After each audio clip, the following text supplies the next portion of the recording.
Mzungu njoo hapa mpumbavu.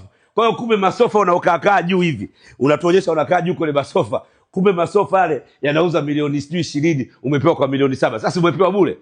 Tukuulize unalipa fadhila gani unapewa masofa bure? Alafu mpumbavu uko una akili, unalipiwa kodi bure. Unapewa masofa ndani ya nyumba bure. Unapewa na hela ya chakula bure. Alafu baadaye unakaa unamsema tajiri. Eti tajiri anaonga kwa uoya hadi dola 20,000.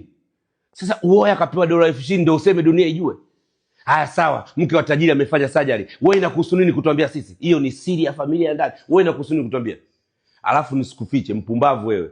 Yaani wewe eti Mwambino na kukopa wewe hela. Wewe una hela gani wewe? Wewe mvuta sigara una hela gani wewe mzungu? Yaani Mwambino akukopa hela wewe. Wewe una hela gani? Wewe mvuta sigara, una benzi ya mwaka 1980 na ngapi unatembea nayo? Eti Mwambino akukopa hela kitano. Wewe unajua Mwambino analipa bei gani mimi kwenye Wasafi Soap?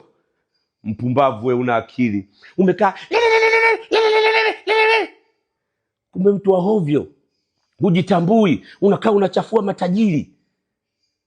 Wewe umeshiwa, huna akili. Kila kitu chako unaishi, ndio maana nakwambia wewe umeshapotea. Umeshapotea. Nani atafanya kazi nawe? Nani ataka karibu na wewe? Mpumbavu ndio ataka karibu na wewe. Yaani mtu akae karibu na wewe afu baadaye ukae uyaanike vitu vyake. Huwezi. Nipo kwenye masofa yangu ya shilingi milioni 10.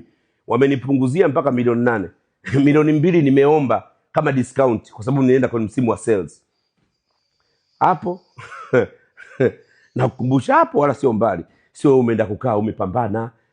Masofa unavimba mwenyewe unakaa juu kumbe masofa umepewa bure. Sisi hapa ndo tunavimba kwenye masofa ya kununua mwenyewe hela yangu. Haya hapa. Hata nikiapasua ya kwangu. Sasa unaenda kapasua utarukaruka una moyo huo. Tulia mzungu, umetuaibisha, kaa upambane na msingi. Yaani sasa hivi ndio umekwisha. Umekwisha. Na sasa hivi tunakuja na kampeni tajiri ya kupunguze. Tajiri ya kupunguze. Uweze kumtumbulia tajiri afu tajiri aendelee kukaa na wewe. Call me DC Mwijaku Expensive Life. Hala!